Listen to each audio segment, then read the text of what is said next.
विश्वमाऊली संत श्री ज्ञानेश्वर महाराजांच्या चरणी लीन होऊन आजच्या चिंतनाला सुरुवात करूया. शोध परम सत्याचा या चिंतन मालिकेच्या माध्यमातून आपला हा आध्यात्मिक चिंतनाचा प्रवास मागील काही दिवसापासून सुरू आहे. वेगवेगळे विषय घेऊन आपला हा आध्यात्मिक चिंतन करण्याचा प्रयत्न असतो. अर्थातच संत विचार आणि संत साहित्याचा आधार घेऊनच आपला हा चिंतनाचा प्रयत्न असतो. आजच्या चिंतनाचा विषय आहे द्वैत अद्वैत. द्वैत अद्वैत या विषयावर आपला आजचा चिंतन करण्याचा प्रयत्न राहील. प्रत्येक चिंतनाच्या सुरुवातीला त्या विषयाचा शाब्दिक अर्थ शोधण्याचा आपला प्रयत्न असतो आणि त्यानंतर त्याचं सविस्तर असं विश्लेषणात्मक चिंतन करण्याचा आपला हा प्रवास पुढे सुरू राहणार आहे. तर द्वैत म्हणजे काय आणि अद्वैत म्हणजे काय हे सुरुवातीला बघूया. द्वैत म्हणजे दुजेपणा, वेगळेपणा, अन्यत्व.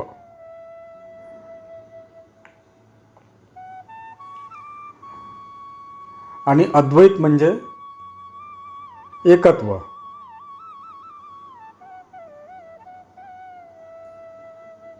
असा एकंदरीत शाब्दिक अर्थ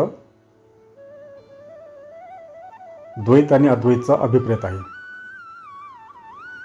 आता आपण त्या विषयाच्या अनुषंगानं पुढचं आपलं हा चिंतनाचा प्रवास सुरू राहणार आहे. तो एक सविस्तर असं चिंतन करण्याचा आपण प्रयत्न करूया. तर नेमकं दुजेपणा म्हणजे काय? द्वैत म्हणजे दुजेपणा, वेगळेपणा. म्हणजे मी आणि हे संपूर्ण विश्व वेगळं आहे. अन्य भाव, ते अन्य आहे सगळं हे. आणि जर विश्वाचा जर हे विचार केला तर या भौतिक जगाचा ज्यास आपण विचार करतो ते सगळं इथं वेगळेपणाचं आहे. प्रत्येक दोन गोष्टींमध्ये कुठेही साम्य असं दिसून येत नाही. संपूर्ण विश्वामध्ये कोणतीही वस्तू घ्या, सजीव निर्जीव जे काही येईल सर्वांचा जर विचार केला तर इथे दुजेपणा आहे, वेगळेपणा आहे असं दिसून येईल. एखाद्या वस्तूच्या सूक्ष्मातल्या सूक्ष्म कणापर्यंत जरी आपण पोहोचलो तरी त्या दोन सूक्ष्म कणामध्ये सुद्धा फरक दिसून येईल, वेगळेपणा दिसून येईल, दुजेपणा दिसून येईल, द्वैत भाव दिसून येईल, द्वैत दिसून येईल. त्याच्यामध्ये व्यक्ती तेवढ्या प्रवृत्ती म्हटलेला आहे. जेवढ्या व्यक्ती आहेत तेवढ्या प्रवृत्ती आहे. म्हणजे इथे एकत्व दिसूनच येत नाही, वेगळेपणा आहे सगळा. नुसतं दुजेपणा नाही म्हणतायत. दुजे म्हणजे दोन झाले.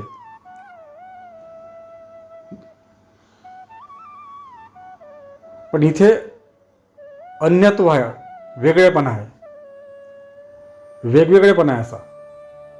इथे कुठेही साम्य नाही आहे. एकाच वस्तूच्या दोन सूक्ष्म कणामध्ये सुद्धा साम्य नाही. तर प्रश्नच येत नाही. बाकी तर सर्व पूर्ण वस्तूचा विचार केला, भौतिक जगातलं जेवढे काही हे दृश्य जगत आहे ते कुठेही साम्य दिसून येत नाही. साम्यच नाही कुठेही. ते सगळं वेगळेपणा आहे, दुजा भाव आहे, द्वैत भाव आहे सगळा.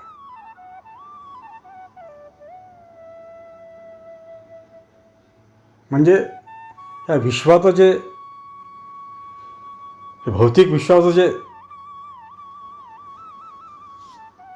स्वरूप आहे त्याच्यामध्ये हा दुजेपणाच भरलेला आहे, वेगळेपणा आहे, द्वैतपणा आहे.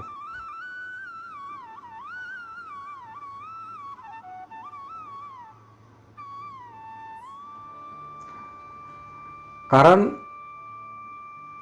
ह्या विश्वाची जे निर्मिती झालेली आहे मुळातच मायेचा याच्यात अस्तित्व असल्यामुळे, प्रभाव असल्यामुळे आता हे ईश्वराची एक लीला असं म्हणता येईल. तर कधीपासून हे जग निर्माण झालं आहे कोणीही त्याचं सांगू शकत नाही. म्हणजे त्याचा ह्या जगाचा आदी व अंत शक्य नाही आहे, कारण की ते ईश्वरी लीला, आणि ईश्वराचा आदी व अंत शोधणं कठीण आहे. कठीण नाही, ते नाहीच. ते ईश्वर तत्वाचा कोणताही आधी नाही आणि कोणताही अंत नाही.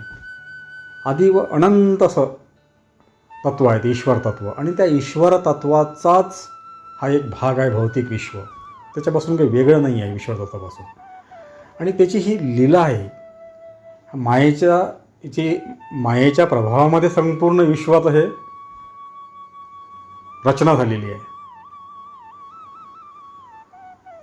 आणि ते मायेचा प्रभाव असल्यामुळे, माया म्हणजे आभास, इथे आभास आहे सगळा. म्हणजे हे भौतिक जगत हे मायावी म्हटलं याला. म्हणजे मायावीचा अर्थ काय होतो? माया म्हणजे आभास, भ्रम, म्हणजे ज्याचं अस्तित्व नाही असं, असत्य, सत्य नाही आहे पण सत्य असल्याचा भास होतो, त्यालाच मायावी जगत म्हटलेलं आहे. आणि तेच हे भौतिक जगत, त्याला आम्ही भौतिक जगत म्हणतो. आता आम्हाला जरी सगळे भौतिक जगत खरं वाटत असलं तरी ते खरं नाही आहे. ते आभासित आहे, भ्रम आहे, माया आहे सगळी. हे जे आम्हाला दिसते, भासते, सगळं हे भासमय आहे. म्हणजे भास म्हणजे याचं अस्तित्वच नाही आहे, असत्य आहे. आणि हे असत्य मायावी जगत हे कसं आहे? द्वैतपणा आहे याच्यामध्ये, द्वैत आहे याच्यामध्ये, वेगळेपणा आहे, एकत्व कुठेच दिसून येत नाही.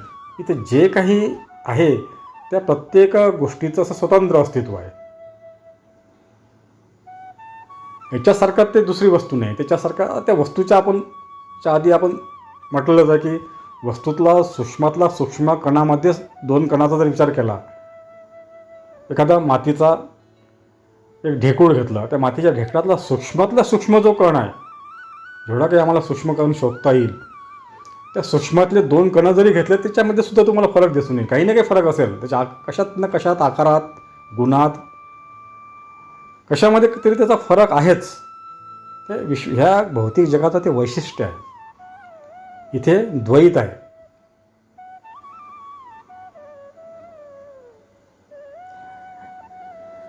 कारण की एकतर ह्या भौतिक जगाचं अस्तित्वच नाही आहे, कारण की हे मायावी जगत म्हटलेलं आहे. शास्त्रामध्ये हा सगळा उल्लेख आलेला आहे, संत वचनामध्ये हा सगळा उल्लेख आलेला आहे, संत साहित्यामध्ये, संत वचनामध्ये, आणि आमचं ज्या सगळ्या आध्यात्मिक जे सर्वमान्य जे शास्त्र आहे आध्यात्मिक, सर्वामध्ये हा सगळा उल्लेख आलेला आहे. आणि संतांनी जर याला जर मायावी जगत म्हटलेलं आहे तर प्रश्नच नाही. ते संपूर्ण विश्व हे मायावी आहे, कारण की तो त्यांचा अनुभव होता, तो त्यांना झालेला बोध होता, त्यांना ते परम सत्य कळलेलं होतं. कारण की सत्य काय आहे त्यांना त्याची जाणीव होती, स्वतः ते सत्य स्वरूप होते. त्यामुळे जे सत्य आहे ते कळल्यानंतर इतर जे राहिलेलं आहे तेव्हा सत्य आहे हा त्यातून बोध होतो. या विश्वामध्ये सत्य केवळ एकच आहे, आणि ते सत्य त्या संतांना त्याचा बोध झाला होता, त्यांना ते सत्य स्वरूप कळलेलं होतं, कारण स्वतः ते सत्य स्वरूपच होते. ज्यांना ते सत्याचं स्वरूप कळतं ते स्वतः सत्य स्वरूपच होऊन जातात. त्यामुळे विश्वामध्ये सत्य एकच असल्यामुळे, आणि ते सत्य आहे ईश्वर तत्व, परमात्म तत्व, आत्मतत्व, आणि इतर जे काही आहे ते सगळं ह्या मायावी आभास आहे. माया आहे सगळी, म्हणजेच त्याला माया म्हणजेच भ्रम आहे, आभास आहे. परंतु आम्ही त्या सत्यापासून वेगळे असल्यामुळे, सत्यापासून लांब असल्यामुळे, सत्याचा आम्हाला विसर पडल्यामुळे आम्हाला हे मायावी जगत जे आहे, म्हणजेच भौतिक जगत हे सत्य वाटतं. स्वप्नाप्रमाणे, स्वप्नात असताना जसं स्वप्न हे सत्य वाटतं, परंतु जाग आल्यानंतर कळतं की स्वप्न हे खोटं होतं. तसंच आम्ही अज्ञानाच्या निद्रेत असल्यामुळे आम्हाला हा जो भ्रम आहे, हे आभासित मायावी भौतिक जगत आहे सत्य वाटतं. आम्हाला माहीतच नाही का हे सगळं आभास आहे म्हणून, कारण की आम्हाला त्या सत्याचा बोध झालेला नाही, सत्यापासून आम्ही लांब आहोत. म्हणजे आता ते संपूर्ण हे विश्व त्या सत्याचाच एक भाग आहे, त्याच्याच अधिष्ठानावर हे निर्माण झालेलं आहे भौतिक विश्व. हे मायावी जगत आहे. जे काही या विश्वामध्ये जे आहे ते त्या सत्याच्या अधिष्ठानावरच आधारित आहे सगळं. मूळ अधिष्ठान ते सत्य स्वरूप आहे, परमात्मा स्वरूप. कारण की ते स्वरूप सर्वत्र व्याप्त आहे. परमात्मा तत्व, ईश्वर तत्व सर्वव्यापक आहे. ते सर्वव्यापक असल्यामुळे ते नाही असं कोणतं ठिकाणच नाही. म्हणजे ह्या भौतिक जगामध्ये सुद्धा तेच व्याप्त आहे. माया, भ्रम, आभास आम्ही जे काही म्हणू ते सगळं त्याचंच आहे, त्याचीच निर्मिती आहे सगळं हे. आता तो अकर्ता आहे, तो निर्माण पण त्याच कारणाने, त्याच माध्यमातून ते निर्माण झाले. ईश्वर तत्वाचाच अधिष्ठान आहे याच्या मागे सगळं, या भौतिक मायावी जगाच्या मागे. परंतु इथे कसं आहे, द्वैत आहे, द्वैत भाव आहे. भौतिक जगामध्ये जर आम्ही जीवन जगतो, आम्ही सुद्धा भौतिकच देह धारण केलेला आहे. आणि भौतिक जगत हे पंचमहाभूतापासून निर्माण झालेलं आहे. जल, अग्नी, वायू,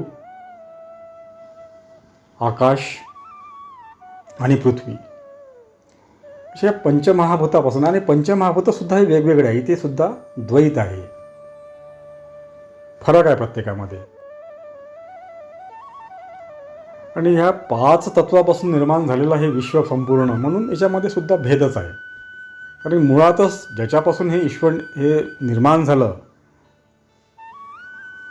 त्यामध्येच भेद असल्यामुळे अग्नितत्व वेगळं आहे, जलतत्व वेगळं आहे, वायुतत्व वेगळं आहे, पृथ्वी तत्व वेगळं आहे, आकाश तत्व वेगळं आहे. हे सगळे काही वेगळेपणा आहे. म्हणून ह्या विश्वामध्ये सगळा वेगळेपणा दिसून येतो. आणि ह्या मुळाशी जे मूळ अधिष्ठान आहे ते एक तत्व आहे, ईश्वर तत्व.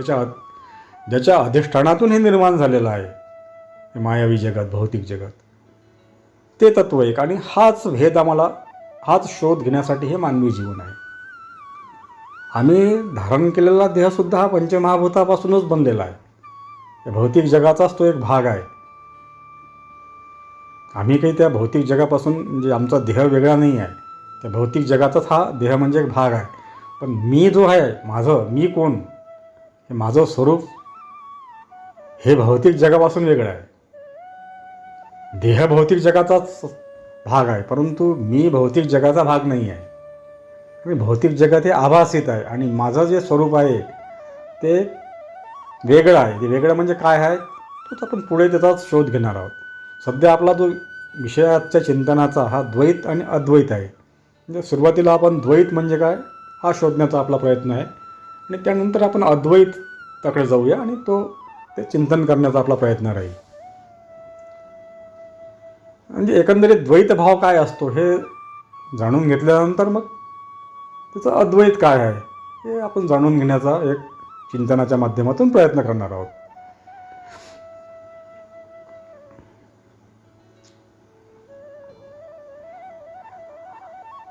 जवळ दुजेपण घडे तव तव संसार भय जोडे, माऊलींची ज्ञानेश्वरीमधील ही ओवी आहे. जेव्हा जेव्हा दुजेपण घडते तेव्हा तेव्हा ह्या संसारातील भय निर्माण होते. जवळ दुजेपण घडे तव तव संसार भय जोडे.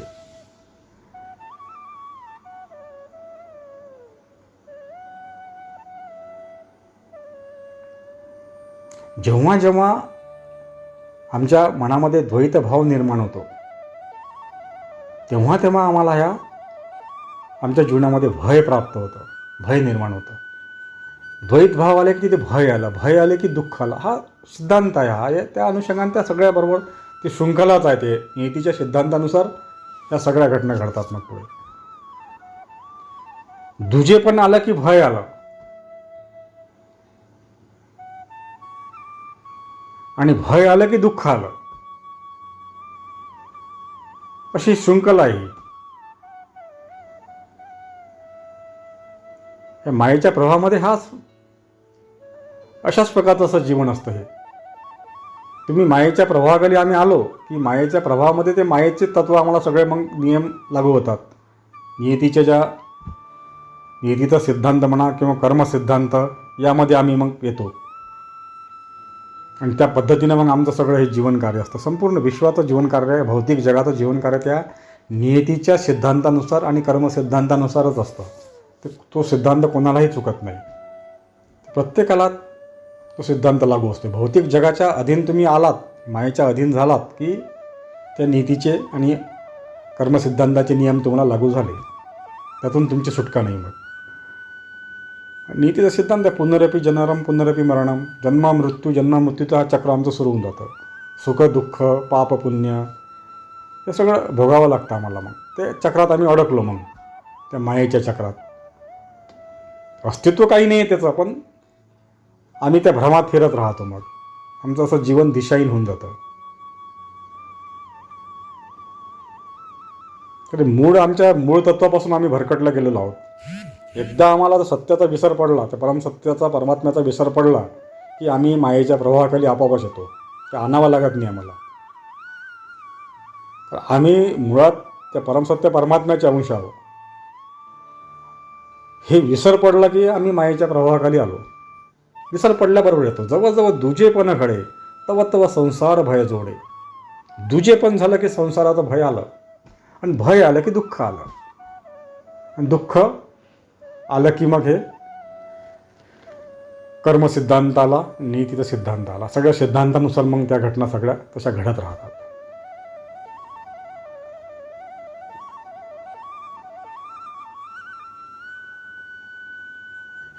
कारण की ईश्वर तत्वाच्या ठिकाणी एकत्वाचा भाव आहे. इथे संपूर्ण विश्वात जे व्याप्त तत्व आहे, ईश्वर तत्व जे सर्वव्यापक आहे, इथे अन्य दुसरं काही नाहीच. ते याचं परम सत्य आहे. जे नित्य आहे ते सत्य आहे. ते सर्वव्यापक आहे. ते अनादि अनंत आहे. ते शाश्वत आहे. ते सतचित आनंद स्वरूप आहे. ते प्रेम स्वरूप आहे, शांती स्वरूप आहे, आनंद स्वरूप आहे. ते अविनाशी आहे, जन्ममरण विरहित आहे. आणि अशा तत्वाचा, त्या परमसत्य परमात्म्या तत्वाचाच आम्ही एक अंश आहोत, आम्ही भाग आहोत, आम्ही त्याचंच स्वरूप आहोत. परंतु हा विसर आम्हाला पडला की आम्ही संपूर्ण असं व्यापक आहे. माझं जे स्वरूप आहे ते ईश्वर स्वरूप असल्यामुळे मी संपूर्ण असं सर्वव्यापक स्वरूप आहे. आमचं सगळ्यांचं व्यापकता आहे आमच्यामध्ये. परंतु त्या मायेच्या प्रभावामुळे तो आमचा जो विसर पडलेला आहे, तो विसर पडला की आम्हाला दुजेपणा येतं, वेगळेपणा येतं. भौतिक जगामध्ये विसर पडला की मायेच्या प्रभावाखाली आलो आम्ही, आणि मायेच्या प्रभावामध्ये तुम्हाला संपूर्ण विश्व सत्य भासायला लागतं. आणि ते ह्या संपूर्ण विश्वात सगळं दुजेपणा आहे, द्वैत आहे, अन्यत्व आहे, परिच्छिन्नता आहे. इथे एकसारखं असं काहीच नाही, एकत्व इथे नाहीच. हे सगळं असत्य आहे, भ्रम आहे, आभास आहे. आणि याच्यामध्ये आलं की मग याचे नियम आम्हाला लागू होतात, कर्मसिद्धांत आणि नीतीचा सिद्धांत. आणि इथे भय आहे, दुःख आहे, यातना आहे, इथे आकार आहे, गुण आहेत. याच्यात बद्ध होतो आम्ही. मग आम्ही कर्मबंधनात बद्ध होतो. कर्मबंधनात बद्ध झालं की आम्हाला त्या कर्माचे भोग म्हणून सुख दुःख जीवनामध्ये आम्हाला भोगावे लागतात. आणि सुख दुःख भोगत असताना पुन्हा कर्म निर्माण होत राहतात. आणि कर्मानुसार आमचं मग जीवनामध्ये जन्म मृत्यूचं चक्र आमचं सुरू असतं. जन्म मृत्यू. आणि वेगवेगळ्या देहाच्या माध्यमातून आमचा हा प्रवास सुरू असतो. जन्माला आणि मृत्यूला प्राप्त होणे. जन्म मृत्यू म्हणजे जे आमचं नाही, म्हणजे असं आम्ही भ्रमात अडकलो राहतो. इथे वास्तविक ते आमचं मूळ स्वरूप नाही आहे, परंतु आम्ही ह्या आभासामध्ये असं फिरत राहतो, मायेच्या अधीन होऊन. त्या मायेच्या प्रभावामुळे आम्हाला ते असं चक्रात, भासमय चक्रात आम्ही फिरत राहतो. वास्तविक ते काहीच नाही, त्यात तथ्यच नाही आहे, असत्य आहे. संपूर्ण विश्वच हे असत्य आहे, त्याचं अस्तित्वच नाही आहे. परंतु आम्ही आमच्या ह्या आमचं त्याला कारणीभूत आहे आमचं मन. माया जी आहे ती आमचं मन आहे. ते ईश्वराने अमूल्य दिलेली देणगी ते म्हणजे आमचं मन. ह्या मनाच्या माध्यमातून ती माया आम्ही निर्माण केलेली आहे, आमचीच निर्मिती आहे. आम्ही आता ते कारण, त्याचा अधिष्ठान ईश्वर तत्व आहे. पण तो ईश्वर अकर्ता आहे, तो काहीच करत नाही, अकर्ता आहे. तो साक्षीपणे सगळं पाहत असतो, संपूर्ण त्याचीच लीला आहे. परंतु आम्हाला जे मन दिलेलं आहे त्या मनाच्या माध्यमातून हे आमचं असं आहे, आम्ही भौतिक विश्व निर्माण केलेलं आहे. सत्य वाटतं आम्हाला, ते आमचं त्याला कारणीभूत मन आहे. मनाची एवढी प्रचंड शक्ती आहे का त्याच मनाच्या शक्तीच्या माध्यमातून आम्हाला ते परमसत्य तत्व आमचं त्याचा बोध होऊ शकतो, कळू शकतं. आणि त्याच मनाच्या माध्यमातून आम्हाला हे इथेच अनंत जन्म आम्हाला दुःखसुद्धा आम्हाला भोगावं लागत आहे. मन ही माया आहे, मनच माया आहे, दुसरं काही नाही. मायेचं काही स्वतंत्र अस्तित्व नाही आहे, आमच्या त्या मनाची निर्मिती आहे. मन हीच माया आहे, माया काही वेगळंच नाही आहे त्याचं. हे भौतिक जगत हे मनानं निर्माण केलेलं आहे, मनाची निर्मिती आहे ही आमच्या. मनोमार्ग गेला तो तेथे मुकला. तुम्ही मनात जसे विचार आणाल तसं तुमच्यासाठी ते तयार होतात. कारण ती ईश्वराने दिलेली अद्भुत देणगी आहे. पण ईश्वराने आम्हाला मन का दिलं त्याच्या मागची भूमिका आहे. विशेषत्वानं मनुष्य जीवनातच या मनाचं खरं महात्म्य आहे. सगळ्याच जीवाला मन असेल, पण एक विशेषत्वानं जे मनाचे जे एक शक्ती दिली आहे, मनशक्ती, ते मनुष्याला दिलेली आहे, मानवाला दिलेली आहे. कारण की मनुष्य जीवन याला मुक्तीचं द्वार म्हटलेलं आहे. जीवनाचा उद्धार करून घ्यायचा असेल तर तो केवळ मानवी जीवनातच शक्य आहे. इतर कोणत्याही जीवनात आम्हाला उद्धार करण्याची व्यवस्था नाही. अनेक जीव आहेत, अनेक जीवन आहेत. एक जीव म्हणजे जीवन, पशुचं असेल, पक्ष्याचं असेल, कीटकांचं असेल, किड्यांचं असेल, अनेक प्रकारची जीवसृष्टी आहे, जीवाचे प्रकार आहे. आणि 84 लक्ष जीवनीचा उल्लेख केलेला आपल्या आणि शास्त्रामध्ये. त्या अशा 84 लक्ष जीवनाच्या माध्यमातून आमचा हा प्रवास सुरू असतो, जन्म आणि मृत्यूचा. कारण की आम्हाला ते दुःख भोगण्यासाठी आमचे जे कर्म असतात, त्या कर्म सिद्धांतामध्ये आम्ही अडकल्या गेल्यामुळे जे आमच्याकडून जे या मानवी जीवनामध्ये जे कर्म घडतात, कर्म हे केवळ मानवी जीवनामध्येच घडतात, इतर जीवामध्ये कर्म घडत नाही. इतर जीवाला ते भोगयोनी म्हटलं आहे. त्यात इथल्या कर्माचं फळ त्या इतर योनीमध्ये भोगावं लागतं आम्हाला. कारण मानवी जीवनाला एक स्वतंत्र दिलं आहे, मन दिलं आहे, आणि मनाला एक स्वतंत्र दिलं आहे विशेषत्वानं. बाकी पशुपक्ष्यांना इतर ज्या योनी आहेत तिथे मनाला स्वतंत्रता नाही आहे. ते मनाला तेवढ्यापुरतं त्याचं कार्य असतं, जीवन जगण्यापुरतं फक्त त्याला माहीत असतं. आहार निद्रा भय मैथून यापुरतंच ते मर्यादित असतं जीवन त्यांचं. त्यांचं मन तेवढंच कार्य करतं. पण इथे विशेषत्वानं तुम्हाला मनाला स्वतंत्रता दिलेली आहे. काहीतरी तुम्ही इथं करू शकता. कारण हे मनुष्य जीवन हे मुक्तीचं द्वार आहे. परमेश्वरानं बहाल केलेली अमूल्य देणगी आहे मन. आणि हा देह पण, हे देह आणि मन, मन बुद्धी चित्त अहंकार या माध्यमातून आम्हाला आमचं जीवनाचं कल्याण करून घ्यायचं आहे, जीवनाचा उद्धार करायचा आहे. आणि त्यासाठीच हे मानवी शरीर आणि मन बुद्धी व चित्त अहंकार हे दिलेले 4 तुमचे भाव, या माध्यमातून आम्हाला ते आमचं मूळ स्वरूप प्राप्त करून घ्यायचं आहे. ते परमात्म स्वरूप, ज्याचे आम्ही अंश आहोत, ज्याचं आम्ही स्वरूप आहोत. संपूर्ण विश्वात्मक असलेलं आम्ही स्वतःला एका देहापुरतं मर्यादित समजतो. कारण की आम्हाला आमच्याच स्वरूपाचा बोध नाही, माहीत नाही, विसरलो.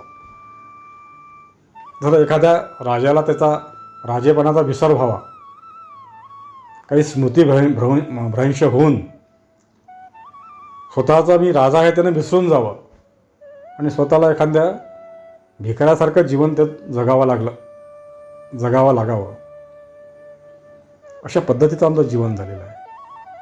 आम्ही संपूर्ण हे विश्वाचे मालक आहोत. अनंत असं तत्व आहे आमचं हे. आम्ही अनंत आहोत. आम्हाला अंत नाही आहे, जन्म नाही, मृत्यू नाही, सुख नाही, दुःख नाही, असं आमचं स्वरूप आहे, व्यापक स्वरूप. आम्ही स्वतःला असं दुःखी, दीन आणि यातनामय आमचं जीवन आम्ही करून घेतलेलं आहे. स्वतःला ह्या देहापुरतं मर्यादित करून घेतलं आहे. आणि छोट्या छोट्या ह्या भौतिक ज्या गोष्टीचं कोणतं अस्तित्व नाही, त्यासाठी आमचं संपूर्ण आम्ही हे मानवी जीवन खर्ची घालतो, छोट्या छोट्या अशा नाशिवंत गोष्टी मिळवण्यासाठी, ज्याचं काहीही अस्तित्व नाही आहे. ते आमच्या नाहीच, राहणारे नाही, क्षणिक आहेत फक्त. त्या आभास फक्त केवळ येतो सुखाचा थोडासा. क्षणिक आभासाकरता आम्ही आमचं संपूर्ण जीवन असं वाया घालवतो, अमूल्य असं जीवन. आम्हाला त्या जीवनाचं महत्त्वच कळलं नाही, मानवी जीवनाचं. एक एक क्षण इतका अमूल्य आहे मानवी जीवनाचा, परंतु आम्हाला त्याचं मूल्यच कळलं नाही. हे मानवी जीवन म्हणजे एक प्रकारची आमच्याजवळ म्हणजे हिऱ्याची खाण आम्हाला प्राप्त झालेली आहे. इतके आम्ही वैभवशाली आणि असं संपन्नता आहे. मानवी जीवन म्हणजे एक अतिशय असं मूल्यवान जीवन आहे, अमूल्य आहे. ते तर मूल्य होऊ शकत नाही. हिऱ्याचं मूल्य करता येईल. हिऱ्याची फार मोठी खाण आमच्याजवळ असली, खाण्याचा मालक आहे आम्ही, ते सुद्धा तुच्छ आहे ह्या मानवी जीवनासमोर.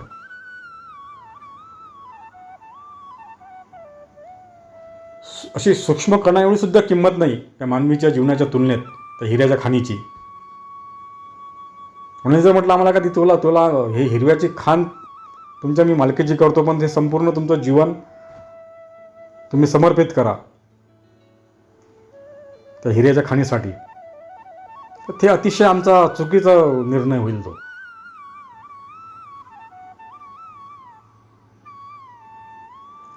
अतिशय सूक्ष्मातलं काय कचऱ्यासारखं त्याचं महत्त्व आहे हिऱ्याच्या खाणीचं. इतकं हे जीवनातलं एक एक क्षण असं अमूल्य आहे. त्याचं महत्त्व कळलं पाहिजे. ते संतांना कळलेलं होतं ते महत्त्व, म्हणून त्यांनी जीवनाचा योग्य उपयोग करून घेतला आणि स्वतःही करून घेतला आणि दुसऱ्यांना पण, इतरांना पण, आमच्यासारख्या अज्ञानी जीवांना त्यांनी योग्य मार्ग दाखविला. ओरडू सांगितलं आम्हाला, कळवळा करून सांगितलं. त्यांना दया होती, त्यांच्यामध्ये करुणा होती, प्रेम आहे. संतांमध्ये तेच असतं, दया, क्षमा, शांती.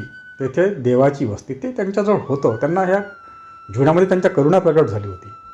स्वतः सत्यस्वरूप ईश्वर स्वरूप होते ते, स्वतः ईश्वरच होते ते. त्यामुळे हे जे जीव आहे यांना ही संधी प्राप्त झालेली आहे या मानवी जीवनाच्या माध्यमातून, आणि ह्या त्या जीवनाचा दुरुपयोग करीत आहे. त्यांना पाहावले जात नाही, ते भगवत नव्हतं. ते इतकं अमूल्य जीवन प्राप्त झाल्यानंतर हे जे निव्वळ त्या कचऱ्यासाठी संपूर्ण आयुष्य खर्ची घालत आहे. छोट्या छोट्या ह्या लहान त्या वस्तूचं काही किंमतच नाही, यांना कळलंच नाही जीवनाचं महत्त्व.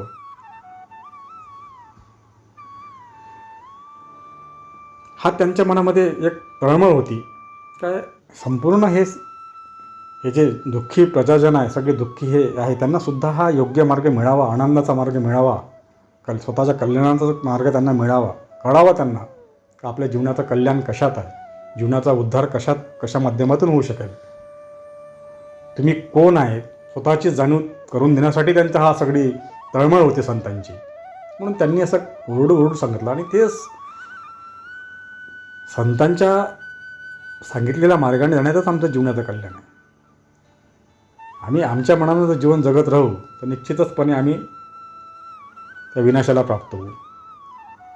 जीवनामध्ये दुःखाशिवाय दुसरं काही नाही आहे. भौतिक जगामध्ये जर तुम्ही जीवन जगत असाल, भौतिक जगत सत्य मानून, तर इथे तुम्हाला दुःखाशिवाय दुसरं काहीही मिळणार नाही. इथे दुःखच आहे आणि दुःखच मिळणार. इथे आनंद नाहीच, इथे शांती नाहीच, इथे समाधान नाही, इथे तृप्ती नाही, इथे पूर्णत्व नाही, इथे सत्य नाही. ते जे नाही ते कुठून मिळणार. आमची तळमळ सगळे तिकडे आहे. जे आम्हाला आनंद हवा आहे, आमची जे तळमळ आहे जीवन जगण्याची मुळात, पण आम्हाला कळत नाही ती आमची तळमळ कशाची आहे. जी तळमळ आम्हाला आमच्या मूळ स्वरूपाचा शोध घेण्याची तळमळ आहे. जसं पाण्याची तळमळ असते सागराला भेटण्याची, पावसाच्या पाण्याला, नदी नाल्याच्या माध्यमातून सागराकडे जाण्याची त्याची ओढ असते, कारण की त्याचीच निर्मिती असते सागराची. तसं आमची तळमळ ही त्या पूर्णत्वाकडे आहे. आम्ही ते त्याच्या अंश, आम्ही त्या परमसत्य परमात्म्याकडे आमचा सगळा कल आहे. जीवनाचा सगळं आमचा जी आमची धाव आहे, जी आमचं आस आहे आमची जीवन जगण्याची, सगळी ती परमसत्य परमात्मा प्राप्तीसाठी आहे. परंतु आम्हाला तो मार्ग माहीत नसल्यामुळे, नेमकं कशामध्ये ते कुठे सापडेल हे माहीत नसल्यामुळे, योग्य मार्गदर्शक आमच्या जीवनामध्ये न आल्यामुळे, मार्गदर्शक, आम्ही ह्या भौतिक जगात तो शोध घेत राहतो. आनंदाचा, शांतीचा, पूर्णत्वाचा, सत्याचा, प्रेमाचा. प्रेम, शांती, दया, करुणा, भक्ती, सत्य, अहिंसा हे सगळं ईश्वरी तत्व आहे. ते सगळे सर्वव्यापक परमात्मा, आणि आम्ही काही वेगळे नाही आहोत. त्याचाच अंश, आम्ही त्याचाच भाग आहोत. त्याच ईश्वर तत्वाचाच स्वरूप आहोत. आम्ही तेच आहोत. आणि या द्वैतामध्ये आम्ही इथे सगळं द्वैत आहे. द्वैत असल्यामुळे इथं भय, आणि हा विषय आपण आधी झालेला आहे. द्वैतामध्ये भय असतं आणि भयामध्ये दुःख असतं. इथे निर्भयता आहे, इथं कोणतं भय नाही आहे, तिथेच आनंद असतो.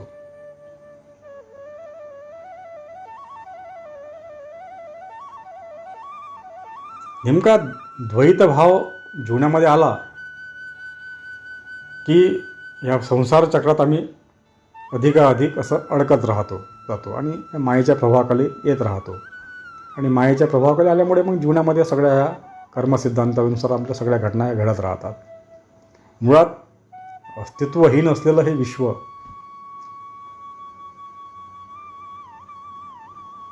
परंतु आम्हाला नेमका आमच्या मूळ स्वरूपाचा बोध नसल्यामुळे आम्ही असं विनाशाकडे आमचा जीवन प्रवास सुरू होतो. आमचा जे मूळ स्वरूप आहे ते सत्य स्वरूप आहे, ते अद्वैत आहे, त्याच्यामध्ये कोणता भेद नाही, म्हणून तिथे भय नाही. आणि भय नाही तिथे निर्भयता आहे, आणि तिथेच पूर्णत्व आहे. तेच आमचं मूळ स्वरूप आहे. त्याच तत्वाचा शोध घेण्यासाठी आमचं हे मानवी जीवन आम्हाला प्राप्त झालेलं आहे, हा मानवी देह प्राप्त झालेला आहे. देहामध्ये हा द्वैत भाव आहे, पण देहातला जो आमचा जो मी कोण माझं जे मूळ स्वरूप आहे, देहाच्या माध्यमातून आम्ही जे जीवन जगत आहोत ते या देह म्हणजे मी नाही, कारण की हा देह नष्ट होणार आहे, याला जन्म आणि मृत्यू आहे देहाला. पण जो मी आहे माझ्यातला, ते माझं जे मूळ स्वरूप आहे, जे परमात्मा स्वरूप आहे, ते अनंत अनादी आहे, त्याला जन्म मृत्यू नाही आहे, त्याला ते सर्वव्यापक आहे, ते शाश्वत आहे. आनंद तिथे शाश्वत सत्य आहे, ते स्वरूप परम सत्य आहे, ते विश्वातलं एकच तत्व व्याप्त आहे विश्वामध्ये. आणि त्याच एकाच तत्वाचा मी सुद्धा भाग आहो, त्यापासून काही वेगळंच नाही आहे. एक तत्वापासून संपूर्ण विश्वात तेच तत्व व्याप्त आहे. त्याशिवाय अन्य जर काही असेल, द्वैत भाव हा सगळा आभास आहे, द्वैताचं अस्तित्वच नाही आहे. द्वैत हा भास आहे, द्वैताचं कोणतंही अस्तित्व नाही. कारण की या विश्वामध्ये केवळ अद्वैत तत्व आहे, जिचं द्वैत नसलेलं, म्हणजे अद्वैत म्हणजे जे द्वैत नाही असं, म्हणजेच एकत्व. एक असतं, त्याला एकही म्हणता येणार नाही. जे आहे ते आहे फक्त, तिथे द्वैत आणि अद्वैतही लागू होत नाही. मग तिथे आपण जर पुढचा त्याचा गहन जर विचार केला तर तिथे द्वैत आणि अद्वैत हा भाव तिथे शिल्लकच राहत नाही. मग कारण की एकच असल्यानं तिथं द्वैतपणाचा विशेष येत नाही ना. इथे एकत्व आला तिथे द्वैत आला, द्वैत आहे तिथे अद्वैत आहे, पण इथे अद्वैत आणि द्वैत हा विषय येत नाही. कारण की विश्वामध्ये केवळ तेच व्याप्त आहे. जे तत्व माझ्यात आहे, जे तत्व या मायेत आहे, जे तत्व या भौतिक जगात आहे, या भौतिक जगातल्या प्रत्येक वस्तूत कणाकणात व्याप्त जे तत्व आहे, म्हणजे कणाकणातही म्हणता येणार नाही, तर जे तत्वच नाही, दुसरं कणाचा प्रश्नच निर्माण होत नाही. या भौतिक जगाचाही प्रश्न निर्माण होत नाही, मायेचाही प्रश्न निर्माण होत नाही, इथे कशाचाच प्रश्न निर्माण होत नाही. केवळ तेच व्याप्त आहे का जे परम सत्य आहे जगातलं, ते सत्यच आहे सगळीकडे, तेच आहे. तिथे एक आणि द्वैत अद्वैत हे शब्द तिथे लागूच पडत नाही. द्वैत अद्वैत हा विषय तिथे संपून जातो, लयाला जातो, तेव्हाच ते तत्व प्रकट होतं जीवनामध्ये. परंतु हा झाला त्याचा सर्वोच्च भाव. द्वैत आणि अद्वैताच्या पलीकडलं जे तत्व आहे सर्वोच्च भाव झाला. ते अन्य नाहीच, कशाचा विचार डोक्यात येत नाही, तुमचा विचार शून्य. त्याचा मनाचा जेव्हा लय होतो, कारण की हे सगळे मनाची निर्मिती आहे. द्वैत हा भाव मनातून निर्माण झालेला आहे, आभास हा आमच्या मनात निर्माण केलेला आहे, मनाचा आहे. माया ही मनाने निर्माण केलेली आहे, आणि मायामध्ये द्वैत भाव आहे. इथे भय या दुःख आहे, सगळे आहे ते, विकार वासना सगळ्या गोष्टी आहे इथे, सुख दुःख जन्म मरण इथे आलं सगळे, इथे अपूर्णत्व आहे सगळं. हे सगळे मनाची निर्मिती आहे.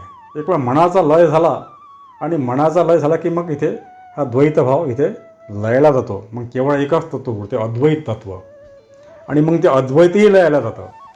कारण की द्वैत गेल्यानंतर अद्वैत हा विषय संपतो, मग तिथे शिल्लकच राहत नाही. जे काही प्राप्त होतं द्वैत अद्वैताच्या पलीकडलं जे तत्व आहे, इथं पलीकडलं अलीकडलं असंही म्हणता येत नाही, काहीच नाही. तिथं ते शब्द लागूच पडत नाही, तिथे शब्दाचं अस्तित्व संपून जातं. जे काही शिल्लक राहतात ते असतं परमसत्य परमात्मा तत्व, जे सत्य आहे विश्वातलं, ते परम सत्य आहे. आता परमही म्हणता येत नाही, ते सत्य आहे, सत्यही म्हणता येत नाही, ते आहेही म्हणता येत नाही. म्हणजे ते शब्द हे लागूच पडत नाही, शब्दाच्या पलीकडलं आहे ते. परंतु आम्हाला समजून घेण्यासाठी आणि समजून सांगण्यासाठी हा शब्दप्रयोग संतांना करावा लागला. आणि त्या माध्यमातून आम्हाला थोडाफार काय होईना, थोडाफार आमच्या जीवनामध्ये तो एक कुठेतरी असा मार्ग मिळतो. संतांनी ते विचार लिहून ठेवल्यामुळे, त्यांनी आम्हाला ते विचार सांगितल्यामुळे, ते विचार, आणि आम्ही भाग्यवान आहोत का आम्हाला आमच्यापर्यंत ते विचार पोहोचले आणि आम्हाला त्या विचारानं, त्या दिशेनं आम्हाला चालावंसं वाटतं. अहोभाग्य आहे आमचं ते सगळं सर्वांचं, जे संतांच्या विचारांनी त्यांचा जीवन प्रवास सुरू आहे. आणि आम्ही सत्याच्या मार्गाने जे लोक आहेत या जगामध्ये, संतांनी सांगितलेल्या मार्गाने ज्यांचा जीवन प्रवास सुरू आहे ते सत्याच्या मार्गाने आहेत. संतांनी इतर जे सगळे मार्ग आहेत ते असत्याचे मार्ग आहेत. संतांनी सांगितलेला मार्ग हा सत्याचा मार्ग आहे. आणि आम्ही आमच्या मनाप्रमाणे जर जीवन जगत असू तर आमचं मन हे निश्चितच विकार वासना विषयाकडे जाईल. कारण की मनाची धाव तिकडेच आहे, कारण की मन त्याचा भाग आहे मायेचा, त्याच्या अधीन आहे मन, विषयाच्या अधीन आहे, विकाराच्या अधीन आहे मन. त्या मनावर त्याची सत्ता आहे मायेची. आणि आमचं जे मूळ स्वरूप आहे, आमच्यातलं ते मनाचा लय झाल्याशिवाय आम्हाला ते मूळ स्वरूप कळणार नाही. आणि मनाचा लय कुठून होईल का जिथून मनाची निर्मिती झालेली आहे. आणि मनाची निर्मिती झाली आहे तर सत्य परमात्म्या तत्वापासून, ते अधिष्ठान आहे त्याचं. या जगात जे काही आहे ईश्वर तत्वाशिवाय ते सगळं त्याची निर्मिती आहे. स्वतः तो अकर्ता आहे, काहीच करत नाही. परंतु मूळ अधिष्ठान ते तत्व आहे, ईश्वर तत्व. ह्या त्याच्याशिवाय जे काही आहे ते, त्या ईश्वर तत्वाशिवाय जे काही आहे ते, जे काही म्हणजे द्वैत तत्व आहे सगळं हे द्वैत. ह्या द्वैताचा लय झाल्याशिवाय तुम्हाला ते अद्वैत कळणार नाही. आणि मग अद्वैताचा लय झाल्यानंतर मग ते सत्य कळतं. मग अद्वैती शिल्लक राहत नाही मग. परंतु आमचा हा जीवन जगण्याचा जो प्रवास आहे हा मला द्वैताकडूनच करायचा आहे. आम्ही द्वैतात आहोत सध्या. आम्ही हा द्वैत देह धारण केलेला आहे. हे भौतिक देह आमच्यामध्ये धारण केला आम्ही, पंचमहाभूतापासून बनलेला. म्हणजे इथे द्वैत भाव आहे. आमच्या शरीर जे आमचं द्वैत आहे, द्वैत भावनेतून आहे. हात पाय वेगवेगळ्या अशा प्रकारचे अवयव आहे. आम्हाला वेगवेगळेपण आहे, आमच्या भिन्नता आहे. द्वैत म्हणजे भिन्नता, भिन्न तत्व. ती भिन्नता, दुजेपणा हा भौतिक विश्वामध्ये जो आहे तो आमच्या शरीरामध्ये पण आहे. परंतु शरीर म्हणजे मी आहे असं जर समजलो तर आम्ही त्या द्वैतात अडकून बसू. आणि त्या कर्मसिद्धांत आणि नैतिक सिद्धांतानुसार आमचा मग जीवन प्रवास हा त्या विकार वासना आणि त्या दिशेने चालू राहील, विनाशाच्या दिशेने. विनाश म्हणजे आम्हाला विनाशाला म्हणता येईल की विनाश म्हणजे काय, त्या परमसत्याच्या विरुद्ध मार्ग, असत्याचा मार्ग म्हणजे विनाशाचा मार्ग. म्हणजे आम्हाला एवढं मोठं अमूल्य मानवी जीवन मिळालं आणि जर आम्ही त्याचा उपयोग या भौतिक या जगासाठी करत असू, ज्यात रममान होऊ, ज्याच्या मुळात आम्हाला हे जीवन प्राप्त झालं तेच तत्व प्राप्त, आमचं मूळ स्वरूप आम्हाला प्राप्त करून घेण्यासाठी. का आम्ही आतापर्यंत जे मायेच्या ह्या चक्रात अडकलेलो आहोत, त्या चक्रातून मुक्त होण्यासाठी हे मुक्तीचं द्वार आहे मनुष्य जीवन. आणि पुन्हाही जर आम्हाला त्या जीवनाचं महत्त्व जर नाही कळलं तर अत्यंत ही दुर्दैवाची गोष्ट ठरेल आमच्यासाठी. म्हणजे ते विनाशाचीच गोष्ट ठरेल. इकडे विनाशाचा, इकडे दुःख आहे, यातना आहे, कष्ट आहे, याच्यामध्येच आमचं सगळं जीवन जाणार. पुन्हा जन्म, पुन्हा मृत्यू. जन्माचंही खूप दुःख आणि मृत्यूचं पण दुःख असतं. जन्म मृत्यू काय सोपे नाही आहेत. आणि सगळं आयुष्यभर तर दुःख आहेच. आणि मनुष्य जीवनानंतर बाकी जे आमच्या कर्मानुसार जे काही आम्हाला जो देह प्राप्त होईल, पशु पक्षी कीटक प्राण्याचा जे काही, तिथं तर सगळं दुःखच दुःख आहे. मग ते दुःखाला पारावारच नाही मग. म्हणजे म्हणूनच संतांनी त्यासाठीच आम्हाला इतकं विनंती करून सांगितलं आहे, अर्ज करून सांगितलं आहे, कळकळीनं सांगितलेलं आहे, ओरडू सांगितलं का रे बाबांनो, इथून तुम्हाला हे जीवन जे मिळालं आहे ते इथे याच्यासाठी नाही मिळालं. याच्यात तुम्ही ह्या भौतिक विषय सुखाला भुलू नका. हे आभाषित सुख आहे, हे मृगजळासारखं आहे, आभास आहे सुखाचा केवळ इथे. आणि तिकडे तुम्ही जर गेले तर तुम्ही पुन्हा दुःखाला प्राप्त व्हाल. तुम्ही आनंद स्वरूप परमसत्य परमात्म्याचे अंश आहात, त्याचं स्वरूप आहात. तुम्हाला ते तत्त्व प्राप्त करून घ्यायचं आहे जे कधीही नाश न होणार आहे. शाश्वत आहे. असं बंदिस्त आणि असं अत्यंत असं यातनामय आणि दुःखमय जीवन जगण्यासाठी तुम्हाला हा देह प्राप्त झालेला नाही आहे. त्याच्यातून कर्मबंधनातून तुम्हाला मुक्तीसाठी हा देह प्राप्त झाला आहे. हे जे जीवन झालं आहे प्राप्त, मनुष्य जीवन, हे कर्म करण्यासाठी प्राप्त झालेलं नाही आहे. कर्मबंधनातून मुक्त होण्यासाठी प्राप्त झालेलं आहे. कर्म तर करावेच आम्हाला, कर्म करावे लागणारच आहे. मानवी देह जो आहे हा भौतिक असल्यामुळे, पंचमहाभूताचा असल्यामुळे आणि भौतिक जगाचा हा भाग असल्यामुळे इथे कर्माशिवाय जीवन जगता येणार नाही. कारण की इथे सगळं भौतिक जगत हे कसं आहे, गतिमान आहे. तुम्ही संपूर्ण विश्वाचा विचार केला, सूर्य, चंद्र, तारे, ग्रह, तारे सगळे फिरत आहेत. इथे सगळं फिरावंच लागतं. इथे स्थिर कोणीच नाही आहे. पृथ्वी फिरत आहे, चंद्र फिरत आहे, सूर्य फिरत आहे, अनंत ग्रह तारे आहे, आकाश गंगा आहेत, संपूर्ण ब्रह्मांड आहे, सगळं ते फिरत आहे. गतिमान आहे सगळे विश्व हे. आणि आमचाही देह जर गतिमान असेल तरच आम्ही हा देह जीवन हे राहील. देहाला कर्म करावेच लागणार आहे, गतिमान राहावंच लागणार आहे. तो सिद्धांत ह्या भौतिक जगाचा. इथे जो थांबला तो संपला, तो नष्ट होणार. थांबला की नष्ट होते. इथं एखादा जर ग्रहानं म्हटलं मी थांबतो, तो तिथंच नष्ट होऊन जाईल, त्याचा नाश होऊन जाईल. कुणीतरी येऊन त्याला धडकणार आणि त्याचा स्फोट होऊन नाश होणार.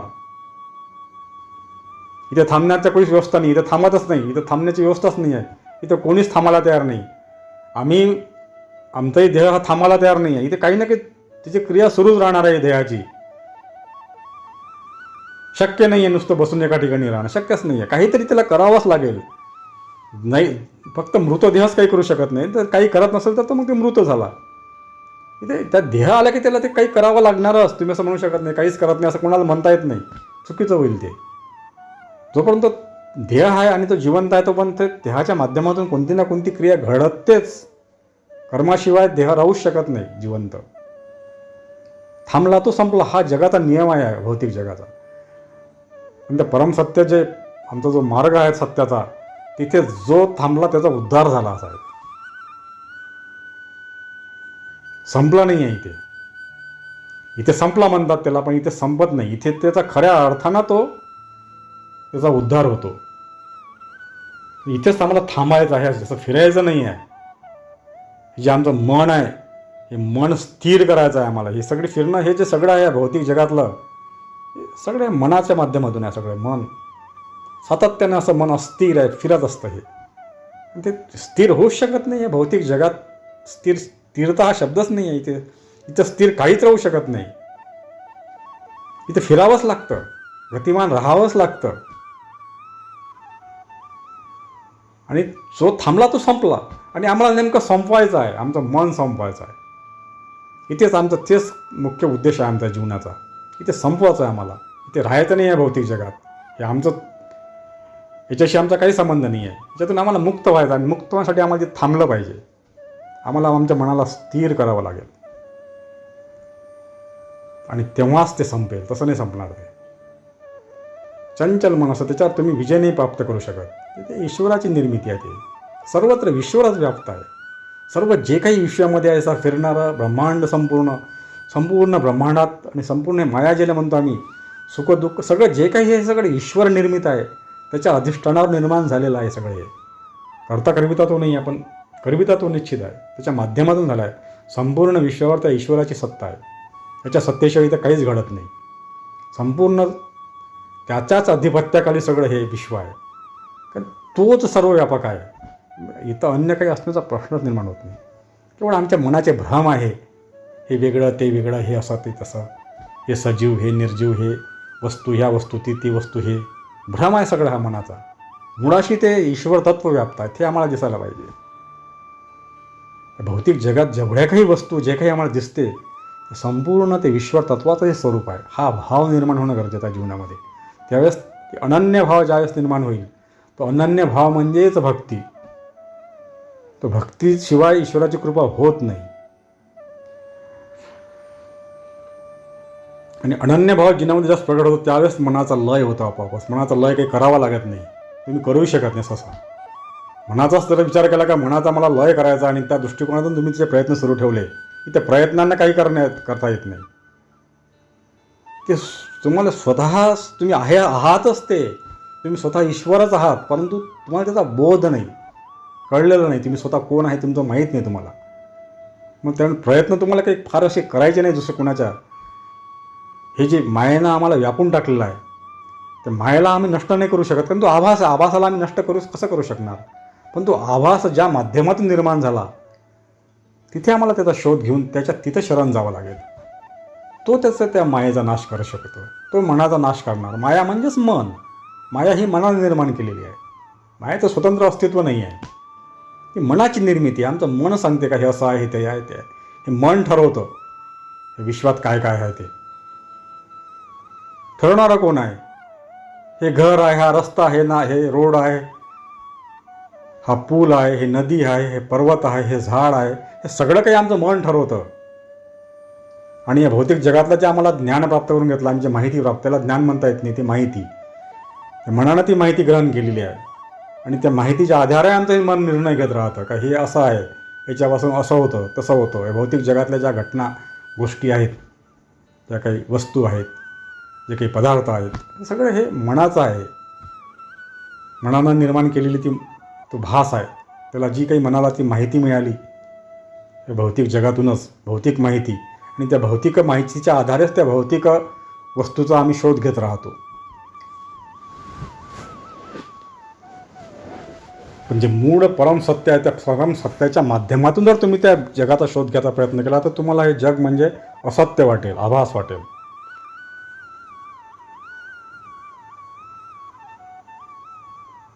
तो शोध आम्हाला तशा पद्धतीने घ्यायचा आहे. मनाचा नाश करायचा. आणि मनाचा नाश हा ईश्वर तत्वाशीच होऊ शकतो. तिथेच मन स्थिर झालं ईश्वर तत्वाच्या ठिकाणी. आणि ते ईश्वर तत्व म्हणजे काय हे समजून घेणं गरजेचं आहे. त्याच्यासाठी जीवनामध्ये असं संत विचार येत राहिली पाहिजे. त्या संत विचाराच्या माध्यमातूनच हे सगळं कळतं. त्या परमसत्य तत्वाचा मार्ग आम्हाला त्या संत विचाराच्या माध्यमातून कळतं, सद्गुरूच्या माध्यमातून कळतं. आम्ही आमच्या मनानं जर त्याचा शोध घ्यायचा प्रयत्न केला तर आम्ही भरकटत राहू, नाही लागणार आम्हाला. कारण की कुठेतरी आम्हाला ते ज्यांनी ते सत्य जाणलं, ज्यांना ते सत्य अवगत झालं, त्यांच्याकडनं ते मार्गदर्शन घ्यावं लागेल, तरच आम्हाला त्या तत्वापर्यंत पोहोचता येईल. आणि ते तत्व संतांमध्ये होतं. स्वतः ते ईश्वर स्वरूप होते, म्हणजे ईश्वरच होते. आणि तेच ईश्वरच आम्हाला त्याच्याच तत्वाचा बोध करून देऊ शकतात. दुसरं कोणी करून शकत, क्षमताच नाही दुसऱ्यामध्ये. केवळ ती क्षमता संतांमध्येच आहे.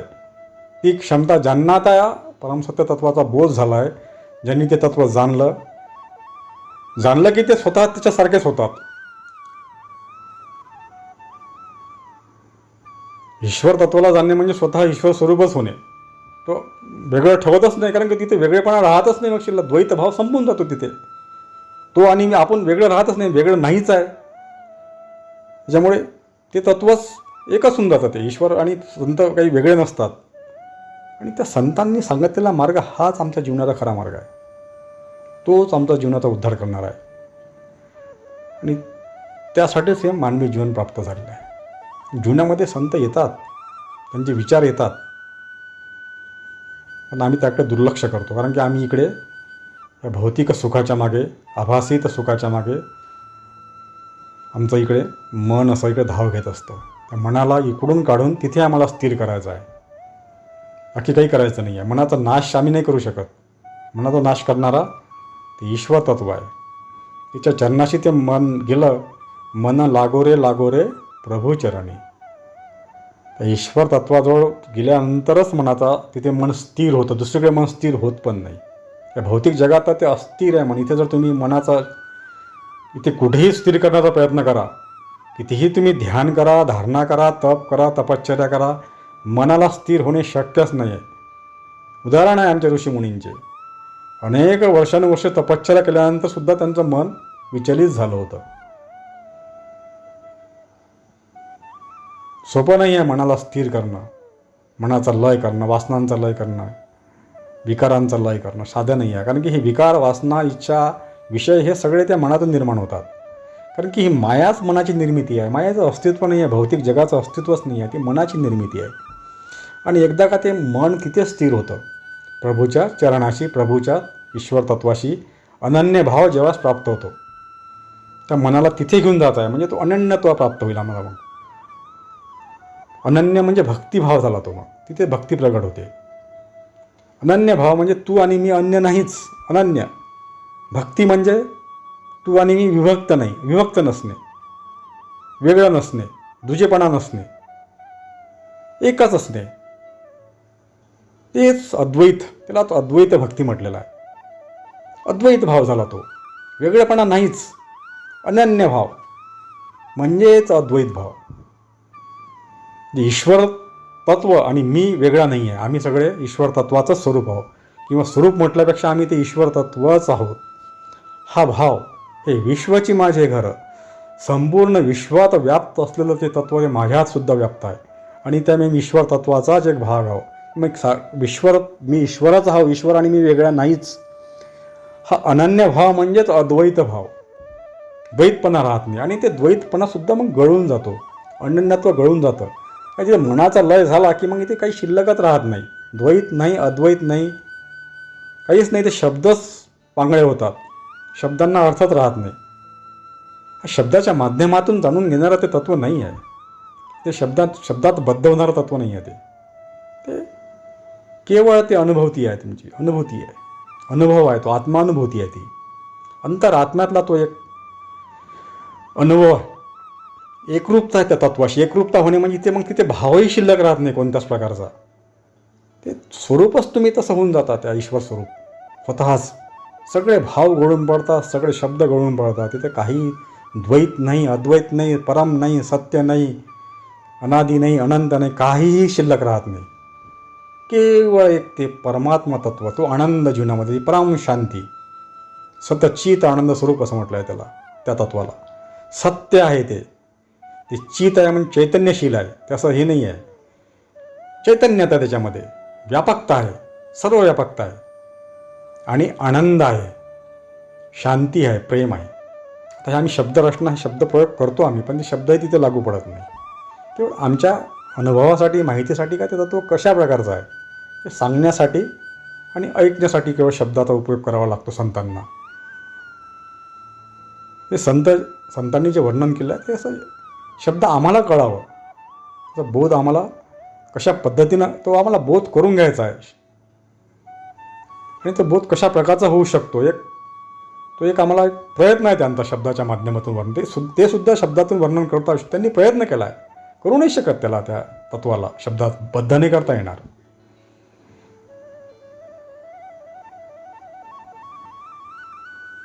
भौतिक जगातला द्वैतभाव गळून पडतो, आणि त्या अद्वैत तत्वाकडे आमचे मग प्रवास सुरू होतो. ज्यावेळेस जीवनामध्ये भक्ती प्रगट होते. भक्तीशिवाय मुक्ती नाही आहे, भक्तीशिवाय जीवनाचा उद्धार नाही. भक्ती जीवनामध्ये प्रकट झाल्याशिवाय त्या ईश्वर तत्वाची कृपा होत नाही, आणि त्याच्या कृपेशिवाय आम्हाला त्या परम सत्य तत्वाचा बोध पण होत नाही. त्याची कृपा असेल तरच तुम्हाला तो बोध प्राप्त होईल. त्याच्या कृपेशिवाय शक्य नाही आहे जीवनामध्ये, आणि त्याची कृपा तेव्हाच होते जेव्हा जीवनामध्ये भक्ती प्रकट होते. आणि भक्ती कधी प्रकट होते? ज्यावेळेस आमच्या जीवनामध्ये संत विचार येतात, सद्गुरू येतात, आणि तिकडे आमची ओढ निर्माण होते. आणि संत विचार जीवनामध्ये येण्यासाठी आमचा जन्मोजन्मीचं सत्कर्म आमच्याकडे असावं लागतं. अनेक जन्मोजन्मी जे आम्ही सत्कर्म करतो त्याचं फळ म्हणून आमच्या जीवनामध्ये संत विचार येतात, सद्गुरू येतात, आणि आम्हाला तो योग्य मार्ग दाखवितात त्या परम सत्याचा. आणि मग हळूहळू आमचा त्या दिशेनं प्रवास सुरू होतो. आणि त्याच्यासाठी कारणीभूत आमचे सत्कर्म करत राहिले पाहिजे जीवनामध्ये, चलत राहायचं त्या मार्गाने. कळणार नाही, सुरुवातीला कळणार नाही. द्वैत भावनेतून भक्ती करायची सुरुवातीला. द्वैत भाव म्हणजे मूर्तीपूजा मंदिरात सुरुवातीला आम्हाला तेच करावं लागणार. त्याचं मूळ माहीतच नसलं तर असं आम्हाला एकदम लहान मुलाला जर एकदम उच्च शिक्षणातले जर गणित त्यांना सांगितलं तर कळणार नाही त्याला ते काय आहे ते. त्याला सुरुवातीला चेंडूदंडू एकच सांगावं लागेल, त्याला ABCD शिकवावी लागेल. मोठमोठे शब्द त्याला कळणार नाही आहे, एकदम तो भाषा शिकू शकणार नाही. सुरुवातीला त्याचे अक्षरं त्याला समजावून सांगायला लागतील. A आहे, B आहे, अ आहे, ब आहे, क आहे, या माध्यमातून त्याची सुरुवात करावी लागेल. मग हळूहळू त्याला ते समजत जाईल, आणि तो मग त्याच्यात निष्णात होईल, तज्ज्ञ होईल तो त्या भाषेचा, त्या गणिताचा तज्ज्ञ होईल तो का भविष्यात काही कालांतरानं. सुरुवात त्याला इथून करायची आहे आणि तो अभ्यासाअंती प्रयत्नपूर्वक मग तो ती स्थिती गाठू शकतो. तसंच साधना जर आमची चालू ठेवली आम्ही जीवनात, तो प्रवास आमचा सुरू ठेवायचा आहे. ईश्वर तत्वाचा भौतिक जीवन आम्हाला हे जगायचंच आहे. भौतिक देह धारण केला आम्ही, तर त्यामुळे भौतिक जीवन आम्हाला जगण्याला देहाच्या माध्यमातून ज्या काही गोष्टी आहेत त्या आम्हाला कराव्याच लागणार आहे, सुटणाऱ्या नाही आहे. कारण की देह हा गतिमान ठेवावाच लागणार आहे, कर्मशील ठेवावा लागणार आहे. कर्म करणं म्हणजे काय? देहाला गतिमान ठेवणे. देह गतिमान असतोच, करावं लागत नाही. जे कर्म आहे ते आमच्या आपोआप घडतच राहतात.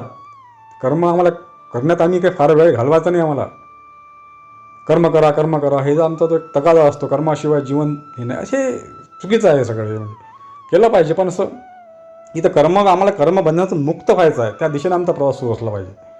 कर्म तर देहाकडून घडणार आहे, जे घडायचे आहे ते तुमच्या मनामधले जर तो सत्याचा मार्ग जर तुम्ही स्वीकारला, तर त्या माध्यमातूनच आमचं जे शरीर कडून कर्म आपापच घडतात असते, सत्कर्म. पण आमचं ते महत्त्वाचं आहे, ते मनातली जी महत्त्वाची जी शक्ती आहे, जे मन दिलं आहे आम्हाला ईश्वरानं, मन बुद्धी चित्त अहंकार, मुख्य मन. त्या मनाला आम्हाला त्या ईश्वर तत्वाकडे घेऊन जाण्यासाठी प्रयत्न करायचे. तो एक आमचा फक्त. इथे काही केल्यानं होतच नाही आहे. इथे सगळ्या ह्या घटना ह्या ईश्वराचा सगळे संपूर्ण सत्ता त्याच्या मनात जर आला तर तो काही करू शकतो. त्याच्या माध्यमातूनच सगळं हे, म्हणजे शेवटी काय आहे त्याच्यावर सोपून द्यायचं सगळं.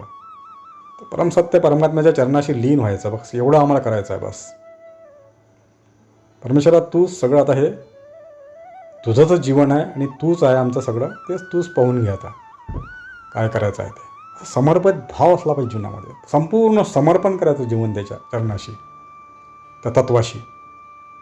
हळूहळू मग तुम्हाला तो मार्ग मिळत राहतो. समर्पणातून निश्चित मार्ग मिळतो. जीवनामध्ये समर्पण भाव प्रकट होऊन साधं गोष्ट नाही आहे. जन्मीचा सत्कर्म असेल तरच समर्पण भाव प्रकट होतो. आणि जिथे समर्पण भाव आहे तिथेच ते ईश्वर तत्वाचा कुठेतरी बोध होण्याचा आम्हाला मार्ग मिळतो. अनन्य भाव, समर्पण भाव, पूर्णतः समर्पण, इथे अहंकाराचा लय होतो. मग समर्पणातूनच अहंकाराचा लय होतो. तसा अहंकाराचा लय होत नाही. अहंकार एवढा मोठा आमचा शत्रू आहे. जो अहंकार म्हणजे मी करता, मीपणा जो असतो आमचा, मी करता मी आहे. अहंकार, कार म्हणजे करणारा, आणि अहम म्हणजे मी, करणारा मी आहे. हा जो भाव आहे हा आम्हाला सगळ्यात मोठा घातक आहे आमच्या जीवन उद्धारासाठी. करता करविता मी नसताना स्वतःला आम्ही करता समजतो. अतिशय घातक भाव आहे आमच्यासाठी. या अहंकाराच्या माध्यमातून जीवनामध्ये सगळे पापकर्म घडत राहतात. जे काही करू ते सगळं पापच कर्म होतं आमच्यामध्ये, आमच्या हातून घडतं. जीवनामध्ये, ज्याच्या जीवनामध्ये अहंकार आला की पाप आलं, आणि पाप आलं की दुःख आलं. अहंकार पापाची निर्मिती करतो, दुःखाची निर्मिती करतो.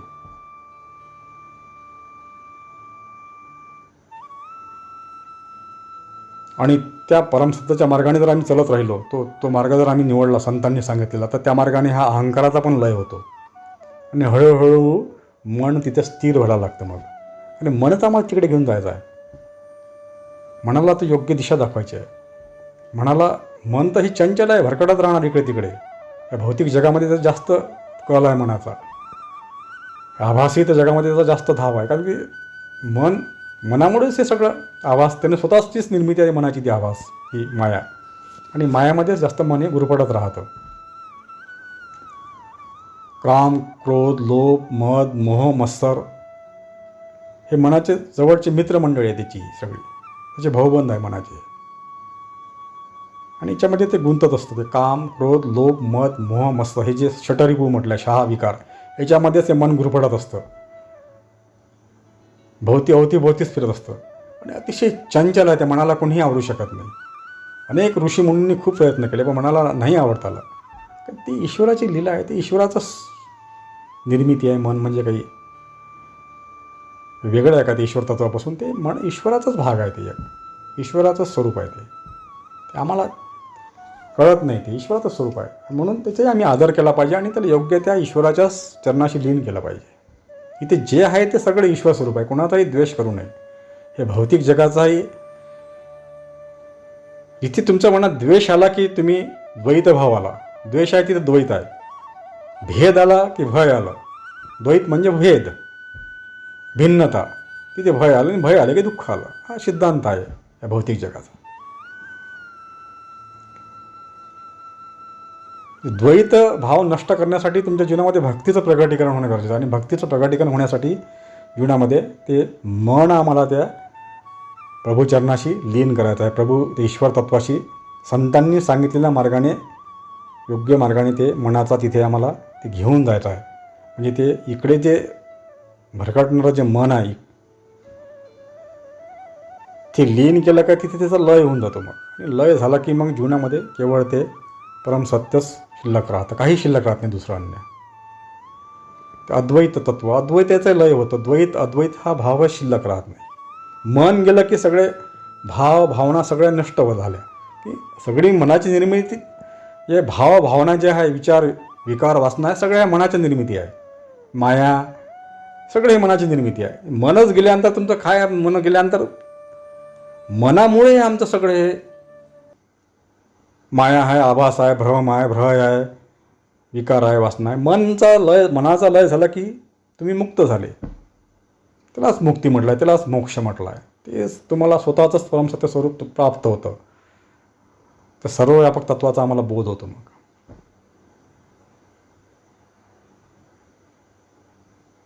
द्वैती जातं आणि अद्वैती नष्ट होऊन जातं, काहीच शिल्लक राहत नाही. आजच्या चिंतनाचा आपला विषय होता द्वैत अद्वैत. संत विचार आणि संत साहित्याच्या माध्यमातून आपला आजचा चिंतन करण्याचा आपण अल्पसा प्रयत्न केला. अर्थातच माऊलींच्या चरणी लिहून त्यांच्याच कृपा आशीर्वादाने आपला हा आजचा प्रयत्न होता. आणि त्यांचीच आज्ञा घेऊन इथे या चिंतनाला आता विराम देऊया. या चिंतनाच्या माध्यमातून जे काही जीवन कल्याणकारक, जीवन उद्धारक विचार प्रकट झाले असतील ते निश्चितच माऊलींचे विचार आहेत. आणि जे काही चुकीचं माझ्या मुखातून निघालेलं असेल ते माझ्या बुद्धीचे दोष आहेत. दोषाकडे आपण दुर्लक्ष करावं आणि माऊलींचे विचार आपण ग्रहण करावे आणि मला क्षमा करावी. संतांनी सांगितलेल्या मार्गाने आमचा हा जीवन प्रवास आपण सुरू ठेवूया. जय जय रामकृष्ण.